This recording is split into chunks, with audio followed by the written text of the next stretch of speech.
আল্লাহ রাব্বুল ইজ্জত ওয়াল জালাল দুনিয়া তৈরি করে এই দুনিয়ায় বসবাস করার জন্য আল্লাহ তাআলা সর্বপ্রথম জিন্নাতদেরকে পৃথিবীর জমিনে পাঠায়া দিলেন। জিন্নাতেরা পৃথিবীর জমিনে বসবাস শুরু করলো সমতল ভূমিতে। দুনিয়ার সমতল ভূমিতে জিন্নাতেরা বসবাস করে। দীর্ঘদিন এভাবে চলতে লাগলো। জিন্নাতেরা আগুনের তৈরি, তাদের মাথা গরম, শুধু মারামারি করে। দুনিয়ার সমতল ভূমিতে মারামারি শুরু করে দিল।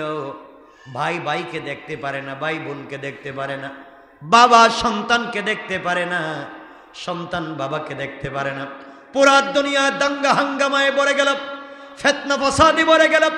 আল্লাহ রাব্বুল ইজ্জতুল জালাল ফেরেশতাদেরকে বললেন, যাও দুনিয়ার জমিনে যাও, আমার জমিন ধ্বংস করে দিচ্ছে জিন্নাতেরা, ওদেরকে পিটাইয়া, ওদেরকে মেরে আঘাত করে সমতল ভূমি থেকে বের করে বন জঙ্গলে তাড়াইয়া দাও। আর দুনিয়ার সমতল ভূমিতে ফেরেশতারা তোমরা বসবাস করো। আমার বন্ধুগণ, ফেরেশতারা দুনিয়ার জমিনে আসলেন, জিন্নাতদেরকে পিটাতে লাগলেন। তাদের সমস্যা ছিল তারা মারামারি করে, কেউ কাউকে দেখতে পারে না, সবার সম্পত্তি দখল করে, মারামারি করে, জায়গা জমি দখল করে, গুন্ডামি করে, সন্ত্রাসী করে, মাস্তানি করে, চাঁদাবাজি করে, দুর্নীতি করে। এই জন্য আল্লাহ তাআলা ফেরেশতাদেরকে দিয়ে জিন্নাতদেরকে তাড়িয়ে দিয়েছেন বন জঙ্গলে। আমার বন্ধুগণ, আপনাদের কাছে জানতে চাই, আজকালকের মানুষ কি জিন্নাতের চাইতে কম চাঁদাবাজি করে? কথা বলেন। আল্লাহ চাইলে আমাদেরকেও বাদ দিয়ে আরো কোনো জাতি পৃথিবীতে পাঠাতে পারেন, আল্লাহ চাইলে পারেন। আমরা যা শুরু করছি। আমার বন্ধুগণ, এক পর্যায়ে ফেরেশতারা সবাইকে তাড়িয়ে দিল। জিন্নাতেরা যখন ফেরেশতাদের মাইর খেয়ে সমতল ভূমি ছেড়ে বন জঙ্গলে চলে গেল। এই জন্য আজও বড় বড় জঙ্গলের ভিতরে জিন্নাতদের বসবাস, আজও জিন্নাতদের বসবাস বন জঙ্গলে। বন্ধুগণ, যাওয়ার সময় জিন্নাতেরা তাদের একটা বাচ্চাকে ফেলে গেল। কি বাচ্চার নাম কি বলছি? এই বাচ্চার নাম ছিল আজাজিল। একটা জিন্নাতের বাচ্চাকে ফেলে দিয়ে গেল, ছোট্ট বাচ্চা, চেহারা বড় সুন্দর। ফেরেশতারা বাচ্চাকে কুলে নিয়ে আল্লাহর কাছে ডাক দিয়ে বলেছেন, আল্লাহ তাআলা, জিন্নাতেরা তো মায়ের খায়াত সব জঙ্গলে চলে গিয়েছে, একটা ছোট্ট নাবালিগ বাচ্চাকে ফেলে দিয়ে গিয়েছে, আমরা কি মেরে ফেলবো নাকি? চেহারার দিকে তাকালে বড় দরদ লাগে। আল্লাহ বললেন, মারা লাগবে না রে, এই বাচ্চাটারে তোমরা বাঁচাইয়া রাখো। আল্লাহ তাআলা স্পেশাল ফোর্স জিবরিল আমিনকে দিয়া এক আঙ্গুল দিয়া মধু আর এক আঙ্গুল দিয়া দুধ খাওয়াইয়া পান করাইয়া আস্তে আস্তে করে আজাজিলকে বড় করলেন। কোন সুবহানাল্লাহ। দুধ খোলা খাওয়াইয়া, দুধ মধু খাওয়াইয়া পুষতেছেন শয়তানের বাচ্চারে। মানে খারাপ কথা বললাম নাকি? এটা কি অশ্লীল শব্দ? হ্যাঁ, কের বাচ্চা? জিনের বাচ্চা, এটা শয়তান। খারাপ বলছি? দেখেন, বাঁচাই রাখতেছেন কে? আওয়াজ করে বলেন। আল্লাহ যে কাউকে বাঁচিয়ে রাখতে পারেন।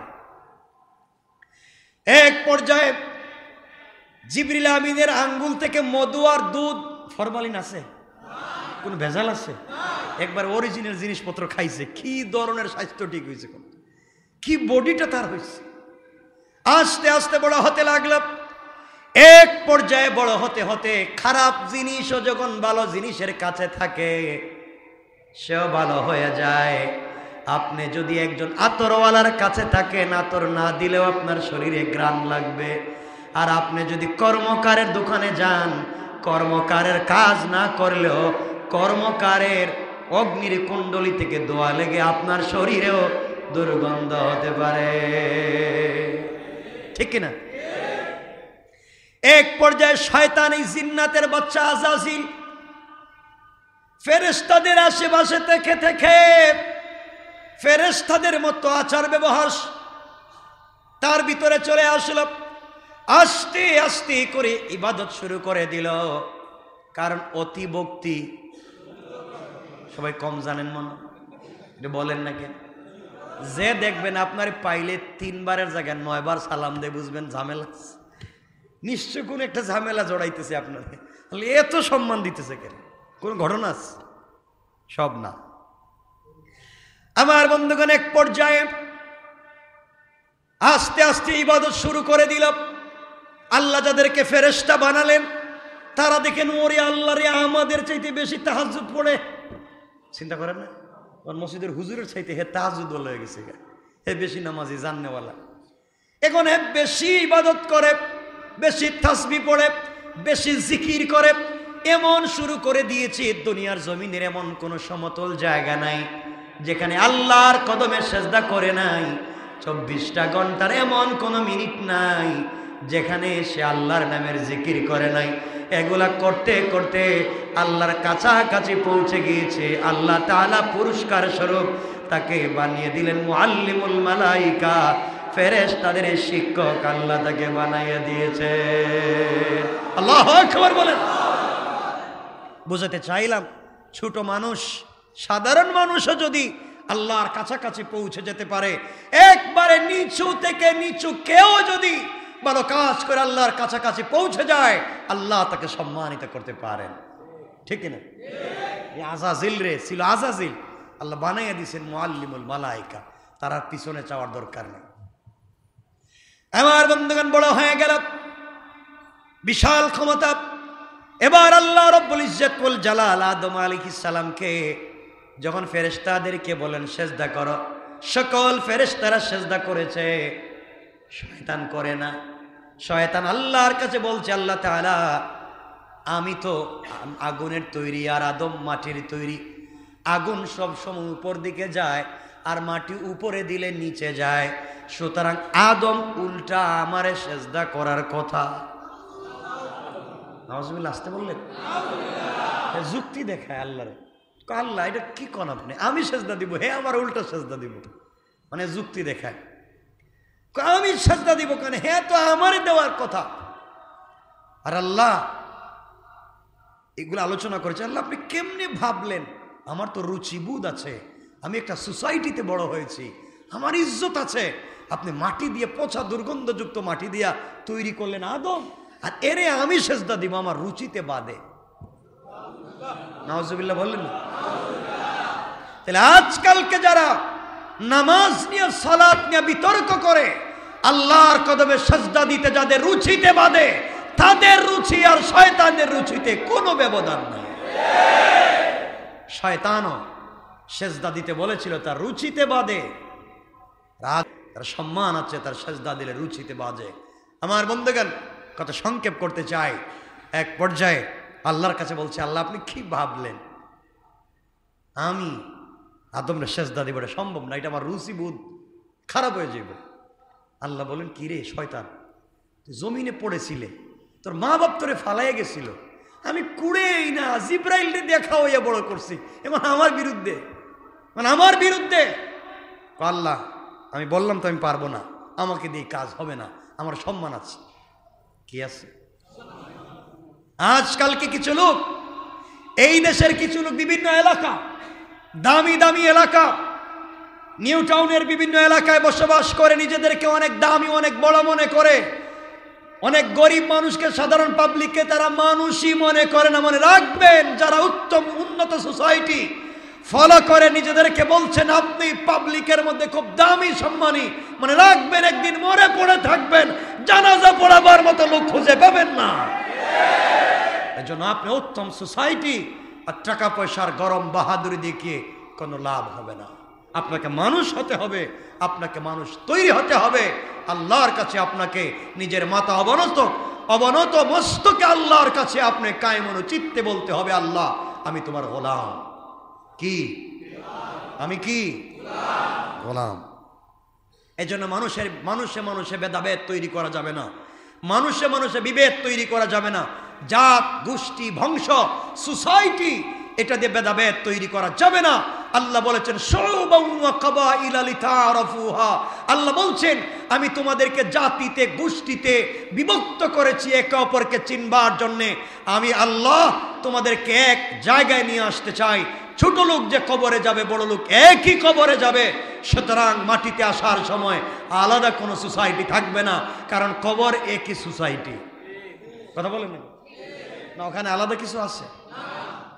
সবার সমান জায়গা, মনে রাখবেন। আমার বন্ধুগণ, কষ্ট পাচ্ছেন আপনারা? এক পর্যায়ে আল্লাহ বলেন, শয়তান দূর হয়ে যাও, আমার কথা তুমি শোনো নাই, চলে যাও। শয়তান বলছে, আল্লাহ আপনি আমার বাইর করে দিতেছেন। আল্লাহ বলছেন, আমি বলছি সেজদা করতে, আমার কথা শোনো নাই, তোমাকে তো আর আমি রাখতে পারি না, তুমি চলে যাও।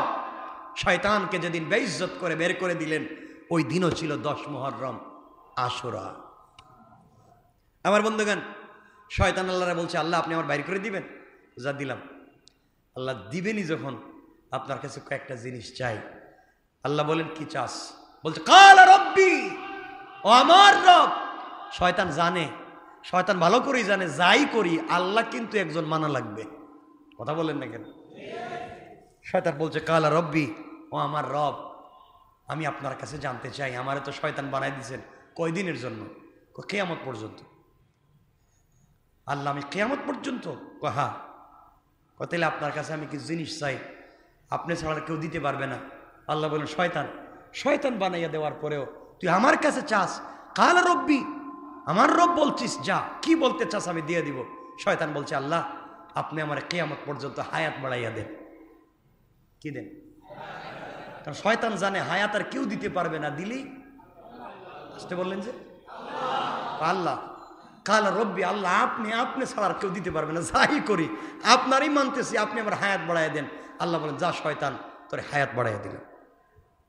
শয়তান বলতেছে, আল্লাহ আরো কিছু কথা আছে। আল্লাহ কয়, কি? কাল হায়াত যখন দিচ্ছেন, আমার একটু শক্তি দেন। ও কেমন শক্তি? আমি যেন আপনার বনি আদমের রগে রেশায় রক্তে মিশে তাদেরকে ধোঁকা দিতে পারি, একটা সুযোগ দেন না কেন? আল্লাহ বলেন, এটাও দিলাম। আল্লাহ ভিতরে বাহিরে সব সময় যেন ধোঁকা দিতে পারি, এটাও দেন। আল্লাহ কয়, দিলাম। শয়তান বলতেছে মুস্কি মুস্কি হেসে, আল্লাহ আপনি বুঝছেননি আমি কি বলছি? আল্লাহ বলেন, না, তুই কত কি করছস? কালেই যে আপনি আমার হায়াত বাড়াইয়া দিলেন, ধোঁকা দেওয়ার মতো শক্তি দিলেন। আপনি যে এই বনি আদমরে সেজদা করতে বলছিলেন, এদের একটারও আপনি জান্নাতে নিতে পারবেন না, আমি সবগুলোরে জাহান্নামে পাঠাবো। আল্লাহ বলেন, কেমনে? আমার হায়াত কিয়ামত পর্যন্ত বাড়াইছেন, কিয়ামত পর্যন্ত এদেরকে ধোঁকা দিব, নেক সুরতেও ধোঁকা দিব, বদ সুরতেও ধোঁকা দিব, শয়তান বানাই এদেরকে জাহান্নামে দিব। আল্লাহ বলেন, কষ্টি কয়টা আমার চ্যালেঞ্জ। আল্লাহ বলেন, আমিও চ্যালেঞ্জ দিলাম, যারা আমার গোলাম তুই সারাদিন তাদেরকে গোনা করাতে পারবি। শোন শয়তান, আমি চ্যালেঞ্জ করে দিলাম, বনি আদমকে তুই 1000 বছর গুনাহ করাতে পারিস। আমার গোলামের যদি 100 বছর জিন্দেগি থাকে, 99 বছর 11 মাস 29 দিন নাফরমানির পরে মৃত্যুর মাত্র 1 ঘন্টা আগেও যদি আমার কাছে জিন্দেগির গুনার জন্য তওবা করে, আমি তার পুরা জিন্দেগির গুনাহকে মাফ করার ওয়াদা দিলাম। আল্লাহু আকবার। তোমার আমার রব কত দয়ালু। যা শয়তান, এখন দেখি তুই আমার বনি আদমরে কোথায় নিয়ে যাস। আল্লাহ কত বড় দয়ালু, কত বড় দয়ালু, তোমার আমার জন্য কি করে দিয়েছে। শয়তান চিন্তা করলো, বিপদ তো মহা। আমার বন্ধুগণ, সুতরাং শয়তান সেজদা করলো না হযরতে আদমকে, ইস্তেকবার ওয়া কানা মিনাল কাফিরিন, সে করলো না, সেজদা না করবার কারণে কাফেরদের অন্তর্ভুক্ত হয়ে গেল। বলেন নাউজুবিল্লাহ। কথাকে আমরা ছোট করতে চাই, তাহলে এতক্ষণে আমরা বুঝতে পারলাম এই দুনিয়ার জমিনে 10 মুহররম আশুরার অনেক ঘটনা আছে। পর্যন্ত বলছি কয়টা? মনে থাকবে তো? কয়টা বলছি? আচ্ছা, সংক্ষেপ করে যাচ্ছি। আমার মুসলমান বন্ধুগণ, গভীর মনোযোগ। আশুরার একটা গুরুত্বপূর্ণ দিন হলো আদম আলাইহিস সালাতু ওয়াস সালামকে আল্লাহ জান্নাতে দিয়ে বলেছিলেন, ফেরে আদম আলাইহিস সালামকে বলছিলেন, শোনো, তোমাকে আমি আল্লাহ বলছি, এই যে একটা গাছ দেখা যায়, ওই গাছের ধারে কাছেও যাইও না, গাছের ফল খাওয়া তো দূরের কথা, গাছের ধারে কাছেও যেও না। হযরতে আদম আলাইহিস সালাতু ওয়াস সালামকে মা হাওয়া আলাইহিস সালাতু ওয়াস সালাম বারবার বুঝাতে লাগলেন, আল্লাহ তাআলা ওই গাছের ফল খেতে আমাদেরকে নিষেধ করেছেন। এবার শয়তান শুরু করে দিল, আল্লাহর সঙ্গে ওয়াদা করেছে কাউকে জান্নাত, কাউকে ভালো রাখবে না। সরাসরি আদম আলাইহিস সালামকে ধোঁকা দিতে পারতেছে না। শয়তান আস্তে আস্তে করে সাপের সুরত ধরে, বিভিন্ন প্রাণীর সুরত ধরে হযরতে হাওয়া আলাইহিস সালামের কাছে দরজায় গেটে গিয়ে জান্নাতের দেওয়ালে গিয়ে কান্না করে। হাওয়া বললেন, তুমি কেন কান্না করো, কি হয়েছে তোমার? শয়তান তার সুরত পাল্টে দিয়েছে, হাওয়াকে বলছে, আমি আমার জন্য কান্দি না, আপনার জন্য কান্দি। আমার জন্য কান্দো? আমার জন্য তো দরদ তোমার, আমি চিনলাম না তুমি কে। আপনি আমার চিনবেন না, বরং আপনার জন্য আমার বহুত দরদ। হয়তো হাওয়া জিজ্ঞেস করলেন, কি দরদ বলো তো? আমি এই জন্য কাঁদতেছি, আল্লাহ আপনাদেরকে বানাইয়া জান্নাতে দিছে না? দিছে তো। আল্লাহ দিয়ে কি বলছে? ওই গাছের ফল খাইতে বলছে? না না না না, আল্লাহ বলছেন এই গাছের ফল খাওয়াও যাবে না, এই গাছের ধারে কাছেও যাওয়া যাবে না। এই জন্যই তো কাঁদতেছি। কেন? জানেননি, আল্লাহ আপনাদেরকে দুনিয়ায় পাঠাইয়া দিতে চায়, ভেস থেকে বাইর করে দিব। জমিনে গিয়ে কাজকাম করে খাওয়া লাগবে, বহুত কষ্ট, ক্ষেত করা লাগবে, জমিনে হাল চাষ করা লাগবে, ভাঙ্গা গাড়ি চালাইতে হইব, ঢাকা শহরে ময়লা আবর্জনার ভিতরে ঘুরতে হইব, ডেঙ্গু মশা কামড় দিব, বহুত ঝামেলা আছে। হসপিটালে ভর্তি হলে দেখবেন বহুত রক্তের কণিকা কমে গেছে, আরো ঝামেলা আছে। এর চাইতে আপনি জান্নাতে থাকেন। আমি তো থাকতে চাই। থাকতে চাইলে আমার কথা শোনা লাগবে। আপনার কথা কি শুনতাম? যে গাছের ফল খাইতে আল্লাহ না করছেন, এর অর্থ হইল এইটা খাওয়ার সাথে সাথে আর জিন্দেগিতে জান্নাত থেকে বাইর হওয়া লাগবে না। নেক সুরতে ধোঁকা দিতেছে, বুঝেন নাই? এটা খাওয়ার সাথে সাথে আর আল্লাহ আপনাকে বের করে দিবে না। এই বের করে দিতে চায়, এজন্য ফল খাওয়াইতে চায় না। তাই নাকি? ওই জন্যই তো হাওয়া আলাইহিস সালাম আস্তে আস্তে আদম আলাইহিস সালামের কাছে গিয়ে বলতেন, শুনছেন আপনি? কিছুই তো শুনলাম না। আল্লাহ নাকি আমাদেরকে বাইর করে দিব। কইছে কেডা? আমি আর তুমি ছাড়া তো আর কেউ নাই। আমি জানি, কারণ মহিলাদেরকে কান পড়া দেওয়া যায় তাড়াতাড়ি, নাকি ঠিক কিনা? ঠিক, এত জোরে কইলেন, আপনারা জানেন নাকি? কান পড়া দেওয়া যায়, তাড়াতাড়ি বিশ্বাস করানো যায়। যা কইছে হেডেই বিশ্বাস করবে। রাস্তার ফকির যা কয় হেডেই মানে।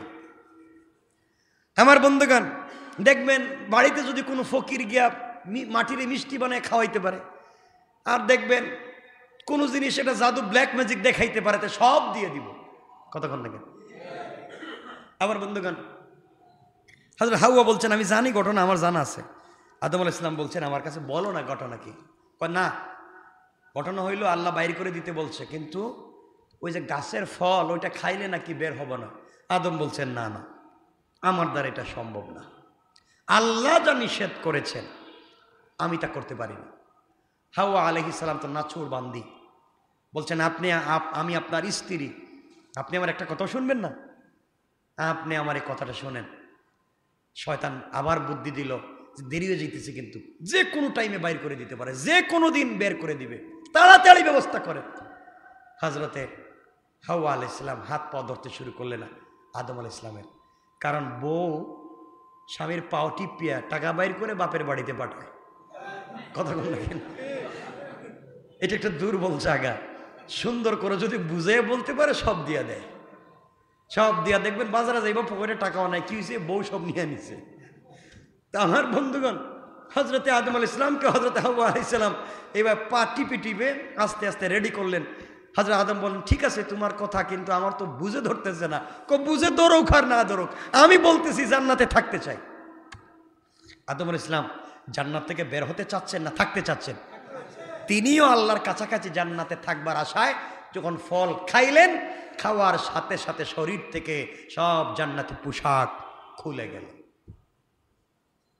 হাওয়া আলাইহিস সালামের শরীর থেকে জান্নাতি পোশাক খসে পড়ল। তারা গাছের পাতা দিয়া লজ্জাস্থান ডাকতে শুরু করলেন। আল্লাহ বলেন, কি খবর? তোমাদেরকে নিষেধ করেছিলাম, করলাটা কি? শয়তান দূর থেকে আল্লাহরে বলছে, আল্লাহ বুঝছেননি ঘটনা কে করছে? ওটা আমি। ওই যে আপনারা কইছিলাম না, এই যে আমি করলাম। আল্লাহ বলেন, শয়তান তুই তো কামটা শুরু করে দিছিস। হযরতে আদম আলাইহিস সালামকে আল্লাহ তাআলা হাওয়া সহ দুনিয়া পাঠাইয়া দিলেন। একজনকে শ্রীলঙ্কায়, আর একজনকে কোথায়? কোথায়? কোথায়? জেদ্দায়। একজনকে শ্রীলঙ্কায়, আর একজনকে জেদ্দা। জেদ্দা ছিল জাদ্দা। জাদ্দুন মানে দাদি দাদা, এটা আমার দাদা দাদি না, তাদেরকে ফালায় দিছেন, একজনকে জিদ্দায় আর একজনকে শ্রীলঙ্কায়। যাক, দুজন কামতে লাগলেন, একজন এক এক জায়গায় একসাথে ছিলেন, আল্লাহ ফালায় দিয়েছেন, যাও। আমার বন্ধুগণ, হযরত আদম আলাইহিস সালাতু ওয়াস সালাম আর হাওয়া আলাইহিস সালাতু ওয়াস সালাম আল্লাহর কাছে একটানা 40টা বছর দোয়া করতে লাগলেন। দোয়া করলেন, কান্না করলেন। 40টা বছর দোয়া করার পরে যেই দিন তাদের দোয়া কবুল হয়ে যাওয়ার পরে আল্লাহ তাআলা তাদেরকে পরিচয় করে একত্রিত করে দিলেন, তাদের তওবাকে কবুল করে নিলেন। ওই দিন ছিল 10 মুহররম আশুরা। আমার মুসলমান বন্ধুগণ, কথাগুলো দিল দিয়ে শোনেন। আশুরার দিনের মর্যাদা পূর্ণ হওয়ার পিছনে আরেকটা ঘটনা হলো, ঐতিহাসিক তথ্যে পাওয়া যায় ইদ্রিস আলাইহিস সালাতু ওয়াস সালাম ওই দিন দুনিয়া থেকে সরাসরি বেহেশতে গমন করেছে।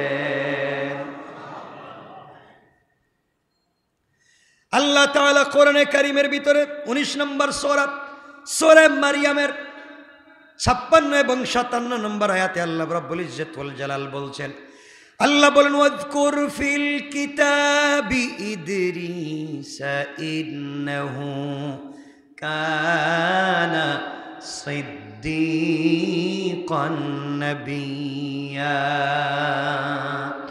ওয়া রাফা'নাহু মাকানান আলিয়্যা।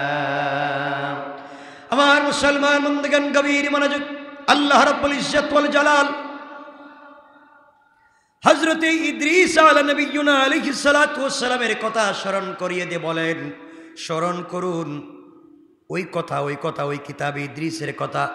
ইদ্রিস ছিলেন সত্যনিষ্ঠ একজন নবী। আমি তাকে সুউচ্চ উন্নীত করেছিলাম, উপরে উঠিয়ে দিয়েছিলাম। কোরআন পাকে উচ্চে উন্নীত করার মধ্যে মতভেদ রয়েছে। একটি ব্যাখ্যা এমন পাওয়া যায়, হযরত ইদ্রিস আলাইহিস সালামকে নবুয়ত রিসালাত আল্লাহ পাকের নৈকট্য দ্বারা উচ্চ মর্যাদা দান করেছেন। তবে উচ্চে বা জান্নাতে উঠিয়ে নেওয়ার বিষয়টি এখানে অস্বীকার করা যায় না। আল্লাহ পাক সর্ববিষয় ক্ষমতাশীল। বয়ানুল কোরআনে এমন পাওয়া যায়, হযরত ইদ্রিস আলাইহিস সালাম আল্লাহর কাছে বলেছিলেন জান্নাত দেখবেন। যেই দিন আল্লাহ তাআলা তাকে জান্নাতে উঠিয়ে নিয়ে গেলেন, ওই দিন ছিল 10 মুহররম আশুরা। সুবহানাল্লাহ বলেন। কয়টা হইছে? 9টা। এরপরের ঘটনা যদি শুরু করি লম্বা হয়ে যাবে।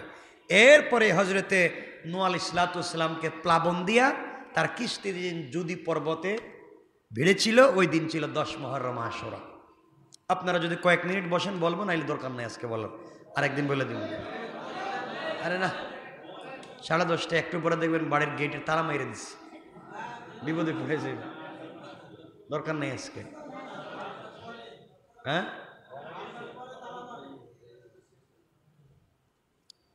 লম্বা তো, বসবেন তো কয়েক মিনিট?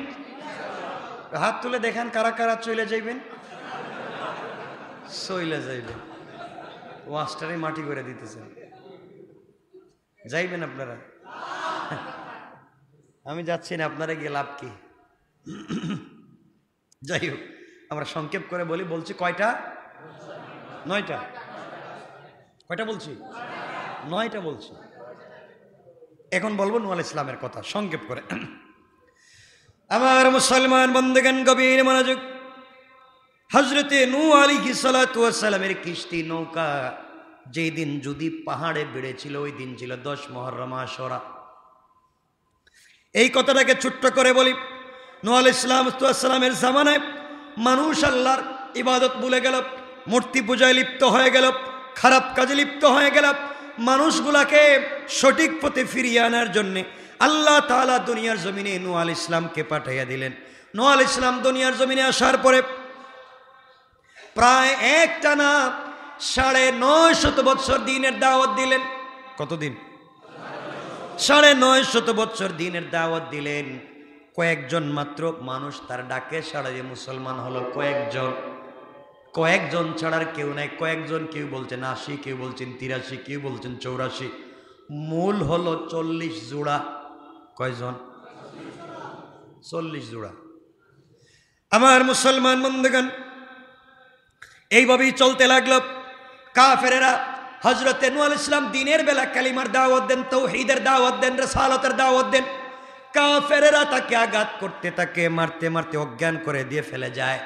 জ্ঞান যখন ফিরে যায়, জ্ঞান ফেরার পরে তিনি আল্লাহর কাছে বলেন, আল্লাহ তাআলা, আমার জাতি আমাকে বুঝে নাই আঘাত করেছে, কালিমার দাওয়াত দেওয়ার কারণে আমাকে মেরেছে।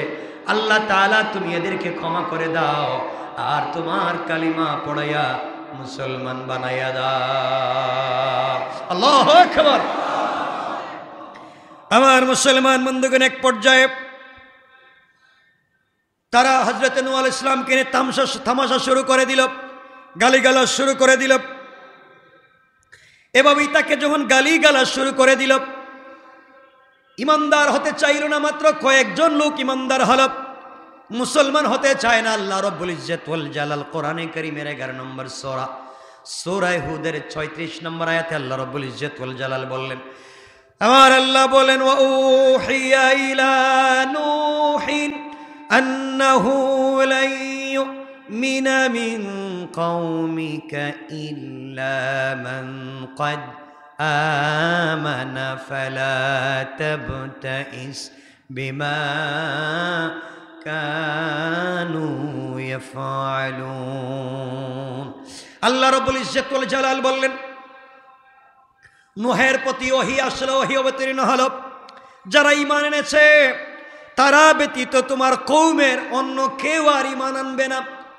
আল্লাহ তাআলা নূহ আলাইহিস সালামকে জানিয়ে দিলেন, নূহরে, তোমার কওমের ভিতরে যারা ঈমান এনেছে তারা ছাড়া আর কেউ ঈমান আনবে না। ও নূহ, সুতরাং তুমি তাদের ব্যাপারে দুঃখিত হইও না, মনের ভিতরে টেনশন নিও না। আমি এদেরকে এত দাওয়াত দিয়েছি, 950 বছর কষ্ট করলাম, তারা কি আর দ্বীনের দাওয়াত কবুল করবে না? আল্লাহ বলেন, না, আর কবুল করবে না। এবার নূহ আলাইহিস সালাম চিন্তায় পড়ে গেলেন। আল্লাহ পাক যদি বলেন এদের কপালে হিদায়াত নাই, তাহলে এরা ভয়ঙ্কর বিপদে আছে। আর যখন ঈমান আনবে, এরা চিন্তায় পড়ে গেলেন। তিনি তাদেরকে উদ্ধার করার জন্য আল্লাহর কাছে দোয়া করতে লাগলেন। আল্লাহর কাছে বললেন, আয় আল্লাহ, এরা যেহেতু আর ঈমান আনবে না, দুনিয়ার জমিনে যত বাঁচবে তত গুনার কাজ করবে। কথা বলেন নাকি? ঈমান যেহেতু আনবে না, দুনিয়ায় যতদিন বাঁচবে গুনার কাজ করবে।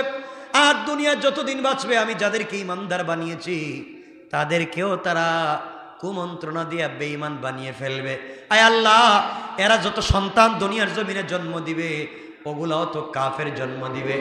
এক কথা, এরা যেহেতু ঈমান আনবে না, এরা দুনিয়ায় যত বেঁচে থাকবে তত ক্ষতি, গুনার পাহাড় হবে, বাচ্চা জন্ম দিবে কাফের। আর যাদেরকে মুসলমান রেখেছি তাদেরকেও বানিয়ে দিবে কাফের। আল্লাহ তাআলা, আমি এদের আর গুনাহ বাড়াতে চাই না, কিয়ামতের দিন আযাব তাদের বাড়াতে চাই না, দুনিয়ার জমিনে হারাম সন্তান জন্ম দিয়ে দুনিয়াকে ধ্বংস করতে চাই না।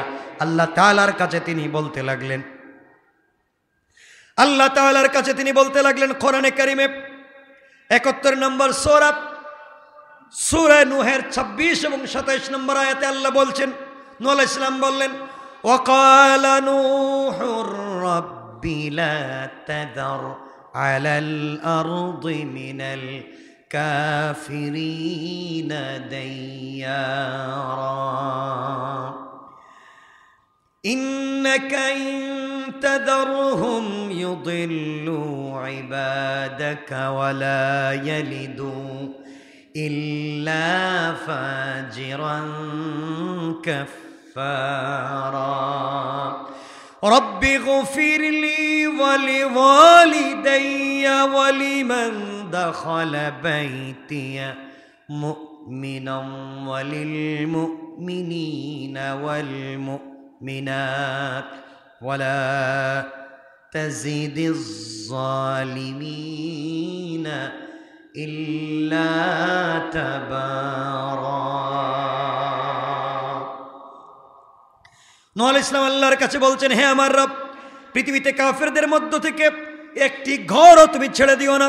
তুমি তাদেরকে ছেড়ে দিলে ওরা তোমার বান্দাদেরকে গোমরাহ করে ফেলবে, জন্ম দিতে থাকবে কেবল গুনাহগার আর কাফের। হে আমার রব, তুমি ক্ষমা করো আমাকে, আমার পিতামাতাকে এবং যারা মুমিন হয়ে আমার গৃহে প্রবেশ করবে তাদেরকে, এবং মুমিন পুরুষ মুমিন নারীদেরকে, আর যারা জালিম হয়ে গিয়েছে তাদের ধ্বংসকে তুমি বৃদ্ধি করে দাও। এই বলে দোয়া করতে লাগলেন। আল্লাহর কাছে একজন নবী দোয়া করলেন, দোয়া কবুল হবে না? কথা বলেন, ভালো মানুষ দোয়া করলে কবুল হবে না? হবে না? হবে। নূহ আলাইহিস সালাম আল্লাহর কাছে দোয়া করলেন, আল্লাহ যারা মুমিন হয়েছে আমাকে, আমার মা বাপকে, মুমিন নর নারীকে তুমি হেফাজত করো, আর যারা হিদায়াত লাভ করবে না এদের ধ্বংস বৃদ্ধি করো। দোয়া করতে লাগলেন, দোয়া কবুল হয়ে গেল, কাফেরদের ধ্বংসও হয়ে উঠল অনিবার্য।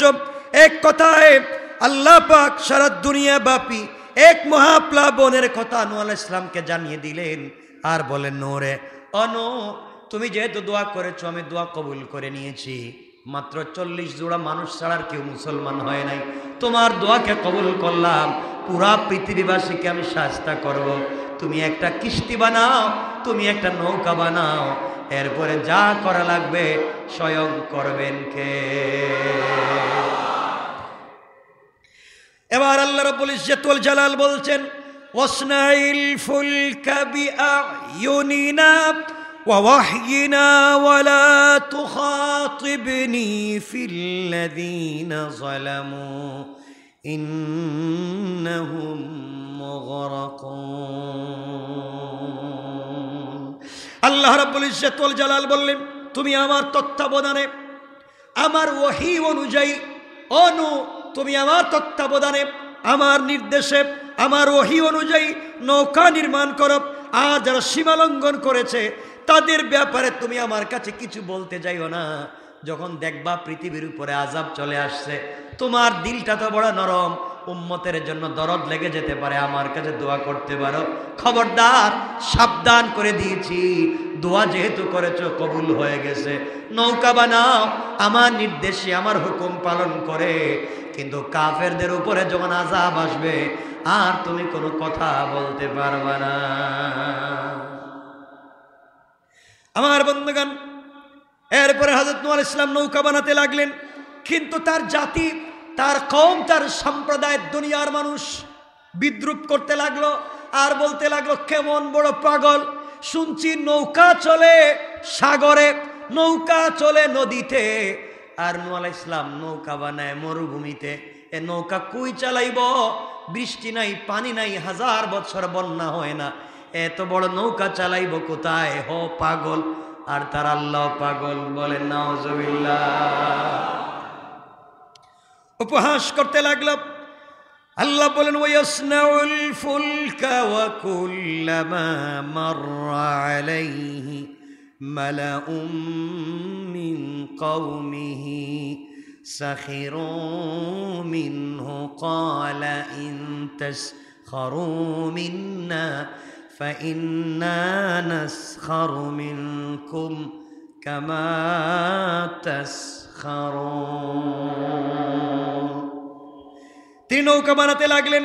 যখন তার কওমের প্রধানেরা তার কাছ দিয়ে অতিক্রম করে, নূহ আলাইহিস সালামের সঙ্গে তারা উপহাস করতে লাগলো। নূহ বলতে লাগলেন, তোমরা আমাকে নিয়ে আমার আল্লাহকে নিয়ে উপহাস করো রে, আমাকে গালি দাও, আমার আল্লাহকে নিয়ে ঠাট্টা মস্করা করো। এমন একটা দিন সামনে আসতেছে যেই দিন আমি আর আমার আল্লাহ তোমাদেরকে নিয়ে বিদ্রুপ আর মস্করা করব। আল্লাহু আকবার। তোমরা আমাকে নিয়ে, আমার আল্লাহকে নিয়ে মস্করা করছো, তুচ্ছ তাচ্ছিল্য করছো, আর বলছো এই মরুভূমিতে নৌকা কোথায় চালাবো। তোমরা খবরদার, তোমাদেরকে বলে দিচ্ছি, সামনে এমন একদিন আসছে যেই দিন তোমাদেরকে নিয়ে আমরাও বিদ্রুপ করব, দেখবে নৌকা কই চালাই। আমার বন্ধুগণ, চলতে লাগলো। তিনি বলতে লাগলেন, শোনো, দূর ভবিষ্যতে তোমাদের উপর একটা তুফান আসতেছে, আযাব আসতেছে, ধ্বংস করে দিবে। এরপরে যে ঘটনা ঘটলো, এটা একটা রুচি বুদ্ধির ব্যাপার ছিল, রুচির উল্টা একটা ঘটনা তারা ঘটায় দিল। হযরতে নূহ আলাইহিস সালাম নৌকা বানাতে লাগলেন। নৌকা বানাতে বানাতে নৌকা বানালেন 3 তলা। কয় তলা? কয় তলা? 3 তলা নৌকা বানালেন, কাঠ দিয়া সুন্দর করে করে আল্লাহর কাছে বলছেন, আল্লাহ নৌকার কাঠ পাবো কোথায়? আল্লাহর কাছে কাঠের কথা বলছেন, কাঠ আসে, হাত লাগায়, নৌকা হয়ে যায়। এত আসতে বলেন সুবহানাল্লাহ। আমার বন্ধুগণ, কাফেররা বিদ্রুপ করতে লাগলো, বলতে লাগলো, কিরেন ন প্লাবন আসবে, নৌকা চালাইবা 3 তালা, দেখি আমরা ডুবে মারা যাব এই মরুভূমিতে। তুমি কেমন পাগল হয়েছে? পাগল রে আল্লাহ কেমনে নবী বানাইল? নাউজুবিল্লাহ বলেন। তারা নৌকা বানানোর সমাপ্তির অপেক্ষায় ছিল। নৌকা বানানো যখন সমাপ্ত হয়ে গেল, তারা তামাশাচ্ছলে, তামাশা করবার জন্য, বিদ্রুপ করবার জন্যে নূহ আলাইহিস সালামের নৌকায় দলে দলে দলে দলে গ্রুপে গ্রুপে এসে তারা এখানে মল ত্যাগ করতে লাগলো, টয়লেট করতে লাগলো। মানে নাউজুবিল্লাহটা বলতে পারলাম। আস্তে আস্তে করে পুরা 3 তলা নৌকা ভরে ফেলাইছে, অবস্থা খারাপ। কত বড় বেইজ্জতি চিন্তা করেন। এভাবে কিছুদিন চলে গেল। কয়েকদিন যাওয়ার পরে নূহ আলাইহিস সালাম আল্লাহর কাছে বলছেন, আল্লাহ ব্যাপার কি? নৌকায় তো কোনো জায়গাই নাই, এই নৌকা কেমনে চালাবো? আল্লাহ রাব্বুল ইজ্জতুল জালাল বলে দিয়েছেন কোরআনে কারিমে, যারা কৌশল করে দিন নিয়ে, আল্লাহর কৌশল তাদের কাছে আর বড়, তারা জানে না আল্লাহ কেমনে কৌশল করেন। আমার আল্লাহ কোরআনে কারিমে বলছেন, ওয়া মাকারু ওয়া মাকারাল্লাহ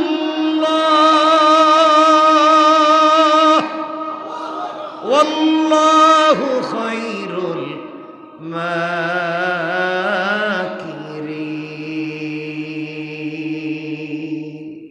আল্লাহ রাব্বুল ইজ্জতুল জালাল বলে দিয়েছেন, তারা যত কৌশল করে রে, তারা জানে না আমার আল্লাহর কৌশল তাদের চাইতে আরো 1000 গুণ বড়। কোন সুবহানাল্লাহ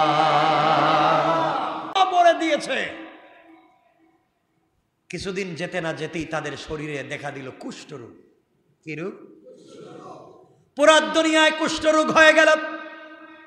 যত মলম লাগায় আরো বাড়ে, ডাক্তারের কাছে গেলে বাড়ে, রোগ কমে না, পুরা শরীর গা হয়ে গিয়েছে, দুর্গন্ধ হয়ে যাচ্ছে সবার, মানুষ মরে যায়, বাঁচবার কোনো পথ নাই। এত বিপদে আছে, এরপরেও রাত্র হয়ে গেলে এই নৌকায় গিয়ে টয়লেট করতে তাদের বাধা নাই। চিন্তা করছেন কত বড় শয়তান। এইভাবে একজন মারাত্মক কুষ্ঠরোগী টয়লেট করার জন্য, যখন মল ত্যাগ করার জন্য নৌকায় গিয়েছে, পা পিছলে একবারে হেড অফিসের নিচে, একবার নিচে গেছে। যখন বের হইছে ওখান থেকে, তার পুরা শরীরটা ময়লায় ভরা। চিন্তা করে, চিন্তা করলো ঘটনা কি? এমন বিপদে পড়লাম, বাড়িতে যাই। তাড়াতাড়ি বাড়িতে গিয়ে যখন গোসল করেছে, গোসল করবার পরে তাকাইয়া দেখে তার শরীরের কোথাও আর কোনো কুষ্ঠরোগ নাই। আল্লাহু আকবার। আল্লাহ বল লাগাই দিলাম, ইন্না কাইদা শাইতানি কানা যায়ফা। তাদের কৌশল তো আমার কাছে দুর্বল, মানে আমি দিলাম সিস্টেম করে, দেখি কই যায়। সকাল হয়ে গেল, তাকায় দেখে শরীরের রোগ নাই। কত ঔষধ খাইলো, কত ডাক্তার দেখাইলো, কত মলম লাগাইলো, কোনো রোগ যায় না। হেড অফিস থেকে আসার পরে দেখা যায় সুস্থ, পুরা সুস্থ। পাবলিক জিজ্ঞাসা করে ঘটনা কি? তুই না অসুস্থ ছিলে, সুস্থ হলে কেমনে? সে বলল, গতকালকে রাত্রে এই ঘটনা ঘটেছে, এখন এই হইছে। এরা বলছে, তাইলে বুঝতে পারছি জানার বাসে না আমরাও যাই। সবাই যেতে লাগলো, কেউ ভিতরে ঢুকে, কেউ বালতি দিয়া বাড়িতে আনে, সবাই শরীরে দিতে লাগলো। বরকত তাবারুক মনে করছে, তাবারুক তাবারুক মনে করে দিতে লাগলো। সবাই সুস্থ হতে লাগলো। যেই দেহে সুস্থ হয়, মানুষের আবেগ বেড়ে গেল, এটা কে কার বাড়িতে কাড়াকাড়ি করে আনবে তা নিয়ে এখন মারামারি। আল্লাহ কয়, তোমরাই বলছিলা, তোমরাই নিয়ে যাও। আল্লাহু আকবার বললেন না? এটা আল্লাহর কৌশল, এটাই আল্লাহ এটাই করে। আল্লাহ যখন ধরে এভাবেই ধরে। এই যে মুসা হজরতে নূহ আলাইহিস সালাম বলছিলেন না, আমরাও মস্কারা করব, আমরাও বিদ্রুপ করব, তোমরা এখন করতেছ, আমি আর আল্লাহ বিদ্রুপ করব। এখন বিদ্রুপ চলতেছে। সবাই আনতে লাগলো, যে আনে, যে তার বডিতে দেয় উপকার হয়। আল্লাহ বললেন, এখন নিজেরা নিজেরা মাথায় দাও। চলতে লাগলো, সব আনা শেষ হয়ে গিয়েছে, কিন্তু এখনো রুগী বাকি আছে, কি বাকি? এখন কি করা যায়? এখন ভালো করে ধুইয়া মুইছা জিব্বা দিয়ে চাইটা পরিষ্কার করতেছে। আল্লাহ বলেন দেখছো নি সিস্টেমটা কেমনে করলাম। হেরাই বসছিল আর ফিরি তুমি নৌকা বানাইলে তো ধোয়া লাগে, আমি ধোয়া ব্যবস্থা করে দিলাম। সুবহানাল্লাহ বললেন না? দেখছেন নি আল্লাহ কেমনে মস্কারা করতে পারে। আল্লাহু আকবার, আর জোরে বলেন আল্লাহু আকবার। আমার বন্ধুগণ, পুরা নৌকা পরিষ্কার হয়ে গেল। আল্লাহ বলছেন নূহ আলাইহিস সালাম হইছে নি কারবার? আল্লাহ এখন ভালো হইছে, খুব পরিষ্কার, খুব পরিষ্কার। আমি 40 জন 80 জন লোক দিয়ে এটা সম্ভব ছিল না, এরা সব কাসাইরা ফেলাইছে। আল্লাহ বললেন একদিন রাত্রে মুসা, কিছুদিনের ভিতরে বন্যা আসতে পারে, কিছুদিনের ভিতরে বন্যা আসতে পারে। আমার মুসলমান বন্ধুগণ, নূহ আলাইহিস সালামকে আল্লাহ বললেন তোমার কিস্তিতে আরোহণ করার সময় চলে এসেছে। সূরা হুদের 11 নম্বর সূরা 40 নম্বর আয়াতে আল্লাহ রাব্বুল ইজ্জত ওয়াল জালাল বললেন কুল নাহমিল ফিহা মিন কুল্লি যাওজাইনি ইসনাইনি ওয়া আহলাকা ইল্লা মান সাবাকা আলাইহিল কওল ওয়া মান আমানা ওয়া মা আমানা মাআহু ইল্লা কলিল। আল্লাহ রাব্বুল ইজ্জত ওয়াল জালাল বললেন তুমি নৌকায় উঠিয়ে নাও প্রত্যেক শ্রেণীর যুগলের 2টি জুড়ায়, আর যাদের বিরুদ্ধে আযাবের পূর্ব সিদ্ধান্ত হয়েছে তাদেরকে তুমি উঠিও না। তোমার পরিবার পরিজনের মধ্য থেকে যারা ঈমান এনেছে তাদেরকে উঠাও। তাহলে বোঝা গেল ঈমানদার যারা তারাই পরিবার, আর যারা ঈমান আনে না তারা নিজের পরিবারভুক্ত হতে পারে না। হযরত নূহ আলাইহিস সালাতু ওয়াস সালাম 3 তলা কিস্তির 3য় তলায় উঠালেন মহিলাদেরকে, 2য় তলায় উঠালেন পুরুষদেরকে, আর একবারে আন্ডারগ্রাউন্ডে নিচতলায় উঠালেন হিংস্র প্রাণীদেরকে। আজ কোনো প্রাণী মারামারি নাই। সিংহ সিংহের লাইনে, বাঘ বাঘের লাইনে, ভাল্লুক ভাল্লুকের লাইনে, যার লাইনে জোড়ায় উঠতে লাগলো। কেউ কারোর সাথে মারামারি নাই, সবাই উঠে গেল। সবাই যখন উঠে গেল, উঠে যাওয়ার পরে স্রোতের মতো মাটি ফেটে ভূমি ফেটে পানি বের হতে লাগলো। আসমান থেকে বৃষ্টি পড়তে লাগলো, বন্ধ হয় না। এত বৃষ্টি পড়তে লাগলো, সমস্ত দুনিয়াবাসী মরে যেতে লাগলো, কেউ বাঁচে নাই। সব যখন মরে যেতে লাগলো, 40 জোড়া মানুষ আর কিছু জীব জন্তু ছাড়ার কিছুই নাই। আস্তে আস্তে করে যখন কিস্তি বাঁচতে লাগলো, বাঁচতে 40 দিন পরে 40 দিন অতিক্রান্ত হয়ে গেল। এরপরে যখন পানি শুকাতে লাগলো, পাহাড় সমূহ জেগে উঠতে লাগলো। একটা পাহাড়ের নাম ছিল জুদি পর্বত, জুদি পাহাড়। এই পাহাড়, সেই পাহাড়ে নূহ আলাইহিস সালামের কিস্তি গিয়ে বেরলো। আল্লাহ পাক রব্বুল ইজ্জত ওয়াল জালাল এই কথাটাকে কোরআনে কারীমের 11 নম্বর সূরা হুদের 44 নম্বর আয়াতে আল্লাহ বললেন ওয়াকিলা ইয়া আরদু বুলঈ মাকি ওয়া ইয়া সামাউ আকলিঈ ওয়াকিদাল মাউ ওয়াকদিয়াল আমর واستوت على الجودي وقيل بعدا للقوم الظالمين। আমার মুসলমান বন্ধুগণ, এরপর আল্লাহ বললেন হে পৃথিবী, তুমি তোমার পানি গ্রাস করে নাও। হে জমিন, তুমি যে পানি বের করেছিলে পানিগুলা ঢুকাইয়া নাও। হে আকাশ, তুমি ক্ষান্ত হয়ে যাও। এরপর বন্যা প্রশমিত হয়ে গেল। সবাই নৌকা থেকে নামলেন। যেই দিন সারা দুনিয়াবাসীকে ধ্বংস করে দিলেন, ওই দিন ছিল 10 মুহররম আশুরা। যেই দিন আল্লাহ তাআলা নূহ আলাইহিস সালাম এবং তার 40-80 জন মানুষ এবং কিছু প্রাণীদেরকে যেদিন বাঁচিয়া জুদি পর্বতে পাহাড়ে কিনারে নৌকা লাগাইয়া দিলেন, ওই দিনও ছিল 10 মুহররম আশুরা। কোন সুবহানাল্লাহ। কয়টা বলছি? কয়টা? যেদিন ধ্বংস করলেন ওই দিনও আশুরা, যেদিন নূহ আলাইহিস সালামকে বাঁচালেন ওই দিনও। তাই ঘটনা কয়টা? 11টা। আমার মুসলমান বন্ধুগণ, এখানে আরো অনেক ঘটনা বাকি আছে। নূহ আলাইহিস সালামের সন্তান নাম কি মনে আসেনি? নূহ আলাইহিস সালামের সন্তান যখন ডুবে যাচ্ছে, তিনি বললেন, বাবা নৌকায় উঠো। সে বলল, না, আমি পাহাড়ে উঠে যাব, তোমার আল্লাহর পানি আমাকে পাবে না। নূহ আলাইহিস সালাম চুকের পানি ছেড়ে সন্তানকে বাঁচাতে চাইলেন। আল্লাহ বলেন, নূহ রে, যেই সন্তান ঈমান আনে নাই, সেই সন্তান তোমার আলো আহাল পরিবার হতে পারে না। এই নৌকায় উঠানো যাবে না। চোখের সামনে, বাবার চোখের সামনে সন্তান ধ্বংস হয়ে গেল। আমার বন্ধুগণ, এইভাবে দুনিয়া ধ্বংস হয়ে গেল। পৃথিবী আবার পুনর্জন্ম লাভ করল। ওই নূহ আলাইহিস সালামের প্লাবনে গোটা দুনিয়া ধ্বংস হয়ে গিয়েছে। মাত্র পৃথিবীতে বেঁচে আছে কয়জন মানুষ?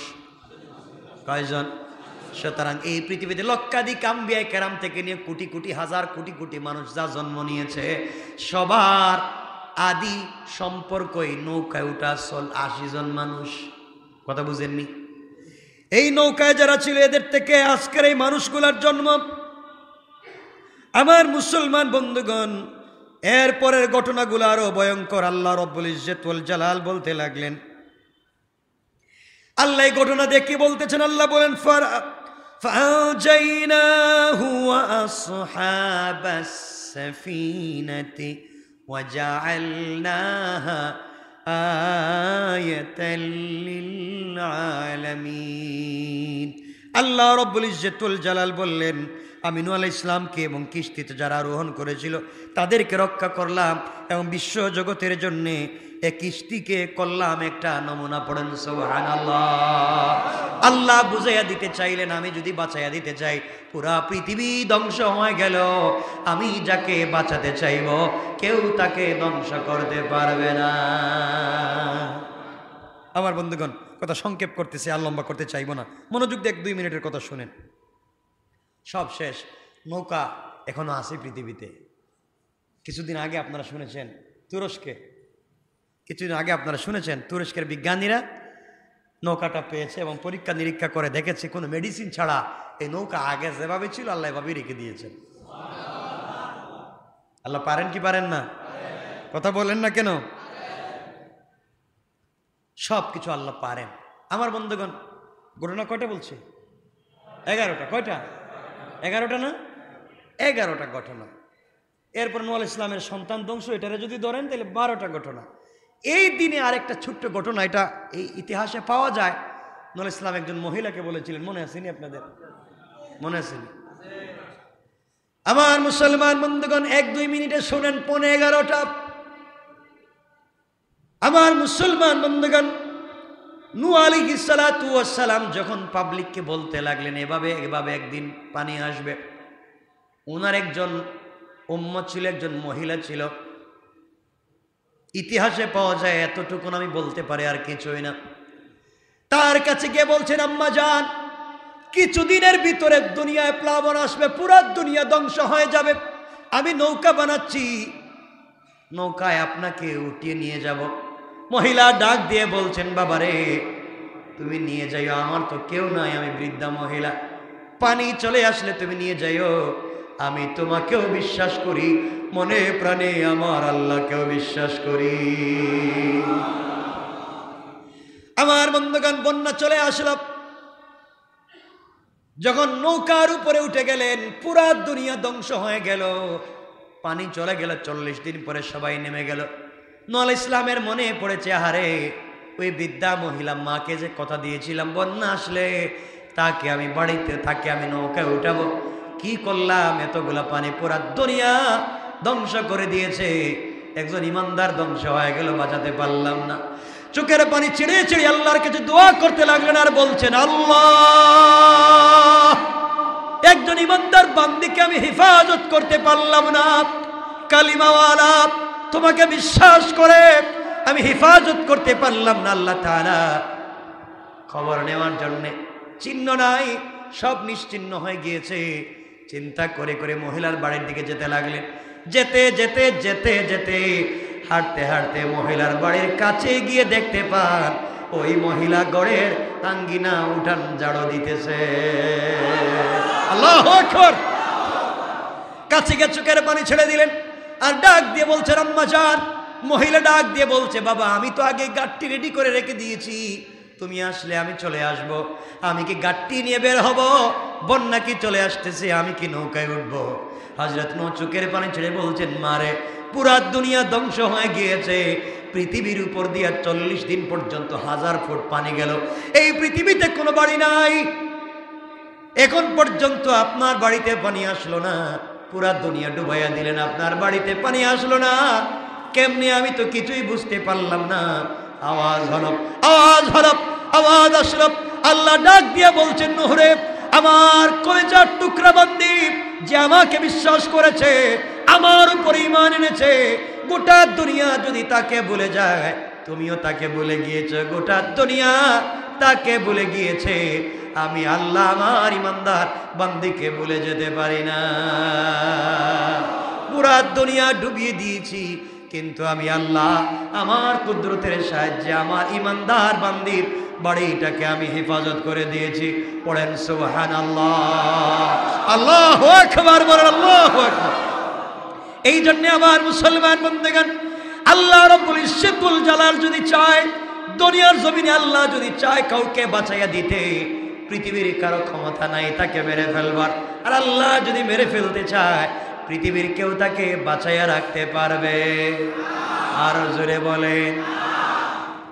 আর লম্বা করতে চাই না, আমার জন্য দোয়া চাই, আপনাদের জন্য দিল থেকে দোয়া থাকবে। আমি তো দোয়া করি আপনাদের জন্য, বসেন মোনাজাত করে যান।